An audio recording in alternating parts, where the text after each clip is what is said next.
Fala pessoal, bom dia, sejam todos bem-vindos a mais um resumo do mês, né? Aqui um giro de mercado, o que que a gente vai olhar hoje, né? No dia 2 de setembro, a gente vai olhar o que que aconteceu no mês de agosto, né? Então foi um mês bem volátil que a gente já vai falar sobre isso. Mas antes de mais nada, vou me apresentar para você que está chegando agora.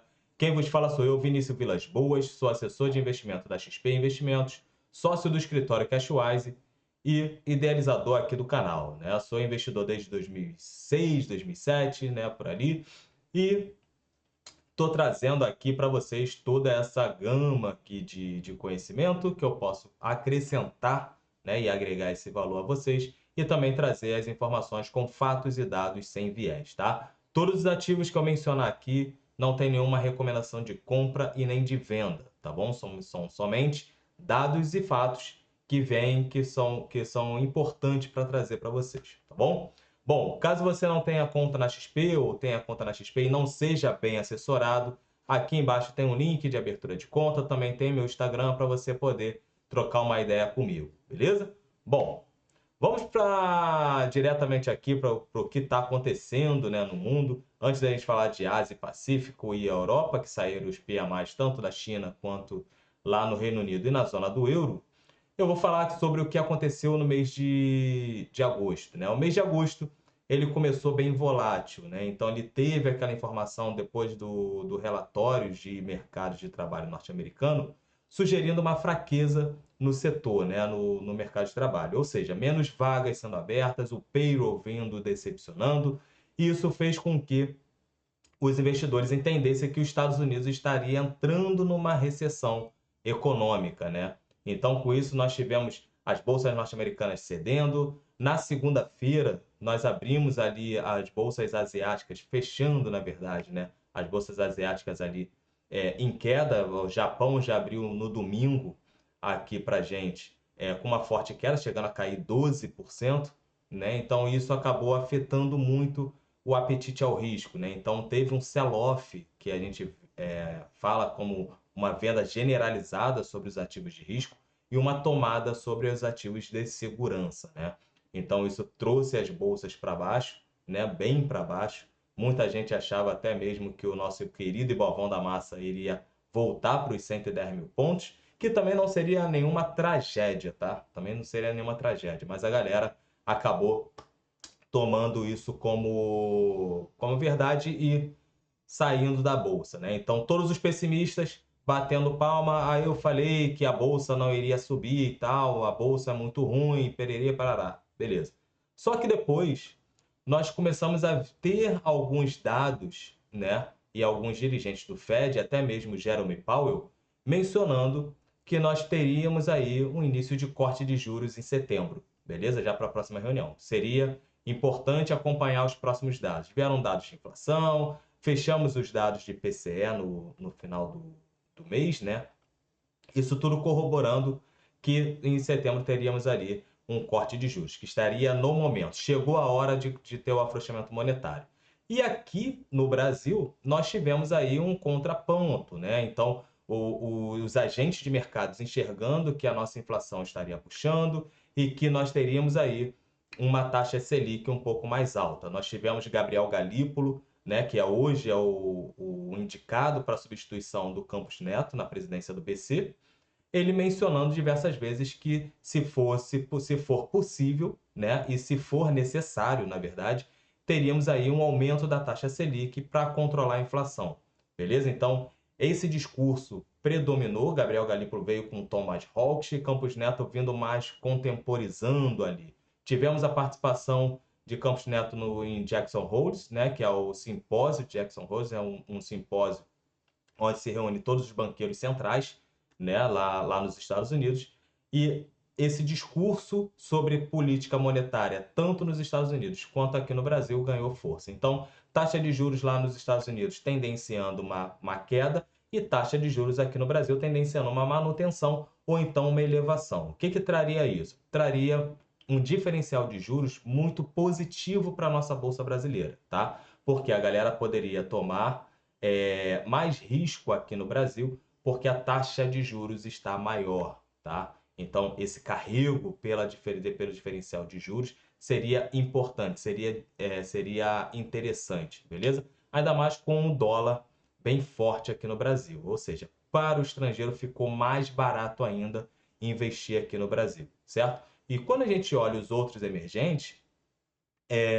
o país que está com as portas mais abertas, vamos botar assim, esqueçam a briga lá, quando eu falo portas mais abertas, o pessoal vai começar a falar, mas o Alexandre de Moraes bloqueou o X do Elon Musk e tal. Peraí, esqueçam isso, beleza? Então, quem está com as portas mais abertas, com a bolsa mais barata, com uma uma relação risco-retorno mais interessante nos emergentes é o Brasil. Então, nada mais natural que ter uma enxurrada, né, dos estrangeiros novamente para cá para dentro. Então, isso seria importante. E depois, no andamento do mês, nós vimos a nossa bolsa ganhar força, não só aqui, mas também lá nos Estados Unidos, com esse discurso da queda de juros, as bolsas também ganharam mais força, beleza?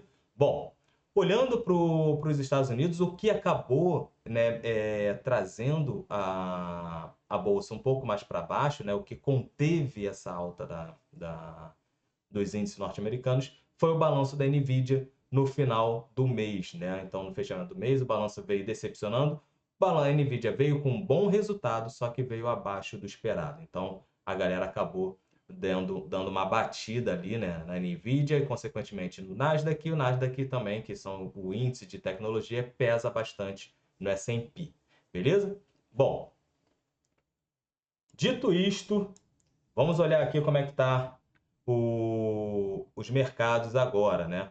Nós temos aqui o mercado trabalhando, né? Olhando hoje no cenário matinal, nós temos um mercado com risk off, né? A galera mais cautelosa, até porque essa semana é uma semana que tem indicador de mercado de trabalho norte-americano, tá? O payroll vai sair e a galera vai querer entender, até porque dia 18 nós temos aí a decisão do Federal Reserve sobre a taxa de juros, tá?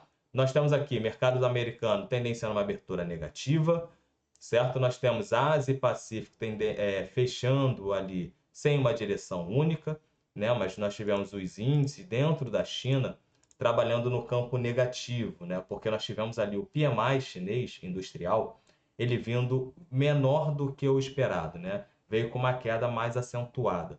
Isso traz preocupações com a segunda maior economia do mundo, entendeu? Então, nós temos ali na China uma meta de 5% de crescimento no ano, e com o PMI industrial desacelerando, isso faz com que os investidores fiquem mais cautelosos com a bolsa, com a maior economia da Ásia, tá? Então, nós tivemos essa situação ali na Ásia e Pacífico, e nós temos na Europa, né? A Europa que abriu majoritariamente no campo negativo, agora, no momento, está reduzindo as suas perdas, né? Então, a gente pode ter, sim, uma Europa fechando mista ou até mesmo levemente positiva, tá? Porque a gente está tendo essa reviravolta lá.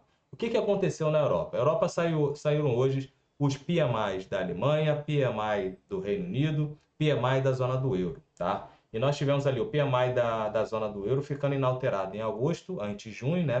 Permanecendo abaixo da linha dos 50. Então, nós temos ali uma linha de 50, o que está acima está em expansão, o que está abaixo está em retração, tá? Fechando em 45,8.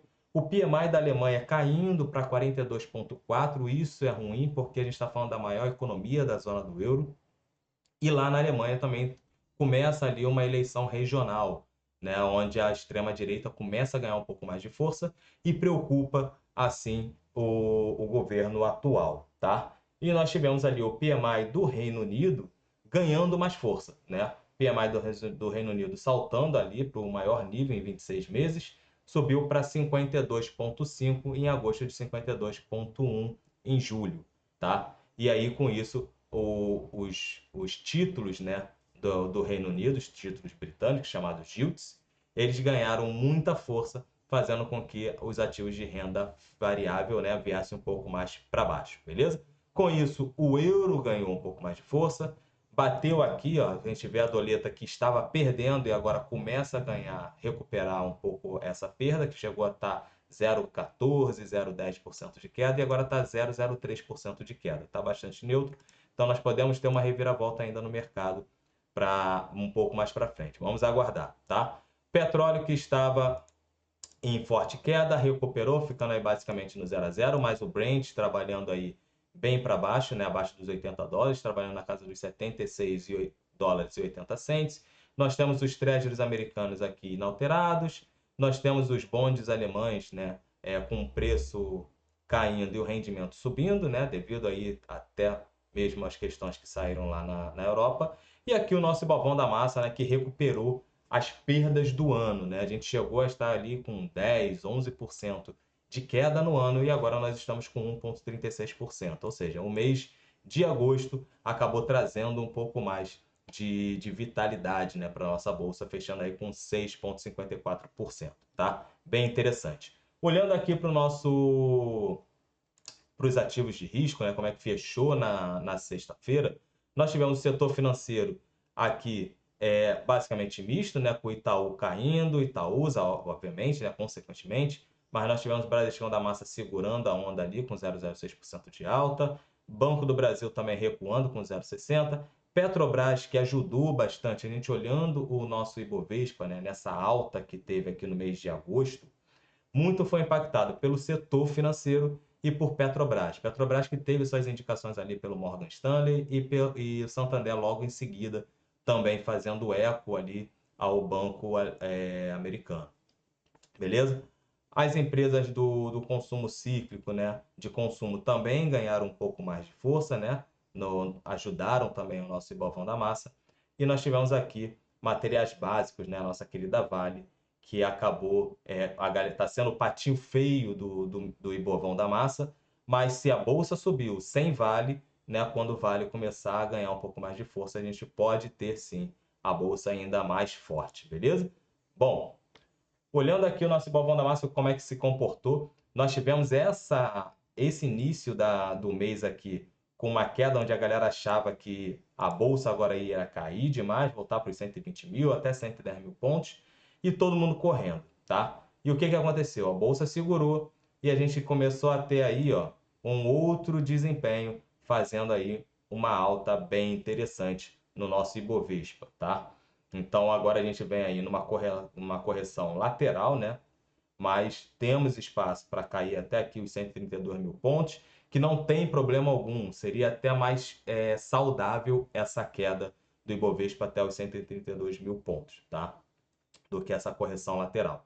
Só que, junto com isso, nós temos a Vale, que está ali num ponto de suporte, né? Então, bem interessante. Nós temos Petrobras, que subiu bastante, mas ainda tem um pouco mais de ganho. Petróleo recuando, isso pode ser ruim para a nossa querida Petro. E temos outras empresas também que estão um pouco mais descontadas, tá? Olhando a doleta, o dólar que chegou, né, a bater aqui naquela região em que eu já havia mencionado há um bastante tempo, né? Então a gente vem falando dessa alta do dólar desde aqui dos 5,12. Se ganhasse aquele 5,12, a gente poderia ter aí um dólar um pouco mais forte e assim a gente veio subindo. A alta do dólar só foi amenizada devido ao leilão que o Banco Central fez da moeda americana no mercado à vista e também depois de alguns swaps de câmbio que o BC fez ao longo da tarde de segunda-feira, para poder dar uma segurada na divisa norte-americana, beleza? Bom, Vini, todo mundo fala que leilão anunciado pelo BC não faz preço. Quando é no mercado à vista, ali, e a magnitude que foi feita, dá para segurar um pouco mais, beleza? Quando a gente olha aqui no diário, o nosso Ibovespa, o nosso dólar, apesar dele ter fechado abaixo do dia anterior, ele fechou acima da abertura do dia, tá? Ele fechou acima da abertura do dia. Então, isso aqui mostra força ainda na moeda norte-americana, tá? Só que essa região aqui dos 5,70 é uma região muito brigada, é uma região de uma grande resistência, tá? Uma grande resistência. Então, é uma região onde muitos players vão defender essa região. Então, a doleta pode ficar aqui numa correção lateral, né? E até mesmo se mudar o cenário, se o nosso fiscal ajudar, nosso real se valorizar, a gente pode ter aí uma correção no dólar, tá? Mas é uma questão bem incerta ainda. Vamos olhar aqui agora o calendário. Essa semana nós temos atividades de mercado de trabalho, né, índices no mercado de trabalho. Hoje temos aqui o PMI global aqui no Brasil, Boletim Focus, né, crescimento anual do PIB. Amanhã vai sair aqui no Brasil o trimestral, né, e o anual. Nós temos S&P global, né, a manufatura lá nos Estados Unidos, né, PMI final, e nós temos aqui ISM de emprego, né? Então a gente está começando a falar de mercado de trabalho norte-americano, beleza?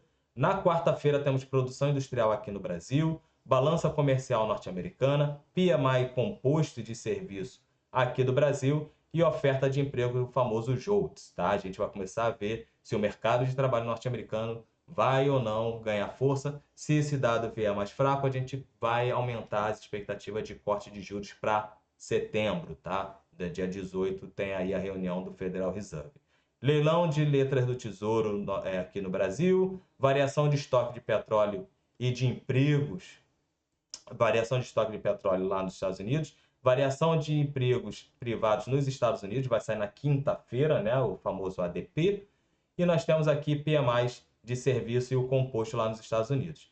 E junto com isso nós temos o pedidos iniciais de seguro-desemprego, mais informação sobre o mercado de trabalho. É uma semana bem forte. As primeiras semanas e as últimas semanas são semanas que são mais voláteis, com dados de macroeconômicos, tá? Então isso acaba trazendo mais volatilidade para os mercados, beleza?